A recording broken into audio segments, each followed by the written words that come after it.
Di sini saya dari kelompok 8, saya akan menjelaskan mengenai emosi dan komunikasi.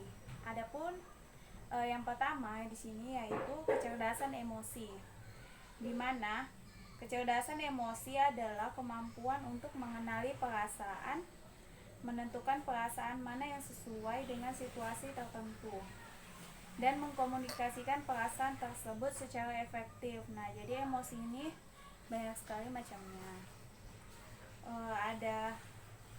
Adapun menurut Goleman 1995, yaitu individu yang memiliki emotional intelligence quotient atau ISQ yang tertinggi lebih disukai dibandingkan yang memiliki EQ rendah, sehingga mereka mampu membentuk hubungan sosial yang berkualitas, merasa nyaman dengan dirinya sendiri, dan bekerja lebih efektif.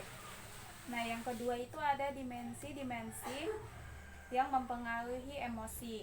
Nah, yang pertama itu ada pengaruh fisiologi terhadap emosi, di mana emosi adalah suatu refleks yang berasal dari stimulus fisiologi. Jadi emosinya itu berasal dari stimulus fisiologi. Dengan kata lain, dari pandangan organisme, emosi adalah produk sekaligus ekspresi dari tubuh kita. Jadi emosi itu menggambarkan dari ekspresi tubuh kita. Seperti kayak kita marah, kita pasti mengeluarkan emosi, kesal, kayak seperti membanting pintu, itu disebut ekspresi marah. Yang kedua ada pengaruh persepsi pada emosi. Terdapat beberapa validitas untuk setiap teori dan pandangan mengenai emosi yang telah kita pelajari. Yang pertama itu ada teori organisme, yaitu menekankan pada aspek fisiologis dan emosi. Teori persepsi mengingatkan pada kita bagaimana menilai peristiwa eksternal, reaksi fisiologis kita dalam menanggapinya, yang mempengaruhi makna yang kita kaitkan pada pengalaman. Kemudian muncul emosi yang menurut kita sesuai. Yang ketiga itu ada teori problem kognitif, menekankan pada peranan bahasa dalam membentuk implementasi kita pada peristiwa, respon fisiologis, dan memunculkan emosi yang sesuai. Nah, yang ketiga itu adalah pengaruh lingkungan sosial pada emosi, di mana sejarawan Barbara Rosenfield 1998 menyebut kelompok di mana kita tergabung di dalamnya sebagai komunitas emosi, karena mereka mengajarkan bagaimana memahami dan mengekspresikan emosi. Jadi teori interaktif mengenai emosi berdasarkan pada 3 konsep kunci, yaitu pemaknaan, perasaan, dan emosi yang sesuai. Nah, yang keempat itu ada pengekspresian emosi yang tidak efektif. Yang pertama itu berbicara secara umum, seperti saya merasa sangat buruk, saya senang, saya sedih. Nah, kata-kata seperti ini merupakan pengekspresian emosi. Kayak kita senang, pengekspresiannya pasti kita kayak ceria, bahagia. Tetapi tidak efektif. Mengapa? Karena kata-kata tersebut terlalu umum dan abstrak. Nah, sehingga tidak mengkomunikasikan dengan jelas apa yang dirasakan orang yang mengucapkannya. Jadi itu tidak terlalu efektif. Yang kedua itu ada tidak mengakui perasaan. Menyatakan perasaan-perasaan tanpa memiliki tanggung jawab personal atas perasaan tersebut adalah salah satu penghalangan yang sering muncul dalam pengekspresian pengekspresian perasaan secara efektif. Nah, yang ketiga itu ada memalsukan bahasa emosi. Memalsukan bahasa emosi ini adalah bahasa yang terdengar seperti pengekspresian bahasa emosi yang tidak benar-benar menggambarkan apa yang dirasakan seseorang. Jadi ekspresi yang dilakukan seseorang itu tidak benar-benar menggambarkan orang itu.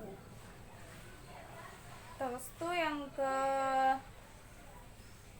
5 di sini ada pedoman untuk mengkomunikasikan emosi secara efektif. Yang pertama itu ada identifikasi emosi Anda, di mana identifikasi emosi Anda ini, pengidentifikasian perasaan harus dapat dilakukan orang-orang yang mungkin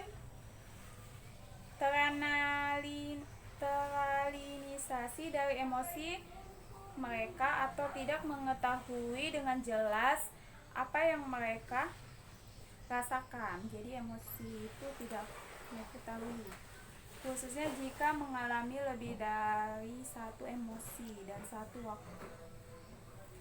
Nah, yang ketiga yaitu memilih cara pengekspresian emosi, di mana pilihan yang pertama adalah kepada siapa Anda akan mengkomunikasikannya. Kita juga memutuskan untuk tidak mengekspresikan emosi karena lebih memilih untuk menjadikan privasi. Yang ketiga itu mengakui perasaan Anda. Gunakan bahasa untuk mengekspresikan perasaan yang mengingatkan pada kita, bukan pada orang lain. Yang keempat itu memantau proses bicara pada diri sendiri atau self-talk adalah berkomunikasi dengan diri sendiri. Kita menggunakan self-talk saat melakukan emotional work atau pada saat kita berkomunikasi dengan diri kita. Nah, yang kelima itu mengadaptasi pendekatan rasional emotif, di mana menurut Sally Planoff dan Julie Fitness 2000 mengatakan kognisi itu berhubungan dengan emosi, di mana emosi berhubungan dengan kognisi. Pendekatan ini menggunakan pemikiran rasional dan self-talk untuk menantang pikiran-pikiran yang lemah mengenai emosi yang merusak kesehatan, konsep diri, dan hubungan sosial. Pendekatan ini menggunakan 3 tahap. Yang pertama itu memantau reaksi emosi. Yang kedua, mengidentifikasi peristiwa dan situasi. Yang ketiga, menggunakan self-talk dengan cara dengarkan apa yang terjadi di kepala Anda. Jadi apa yang Anda pikirkan, nah itu yang terjadi. Yang ke-6 itu ada menanggapi dengan sensitif saat orang lain mengkomunikasikan emosinya. Belajar untuk berkomunikasi emosi secara efektif adalah sebagian dari proses. Anda juga akan memiliki keterampilan untuk mendengarkan dan menanggapi saat seseorang menyampaikan perasaannya. Nah, itu adalah penjelasan mengenai emosi dan komunikasi. Sekian dari saya. Wassalamualaikum warahmatullahi wabarakatuh.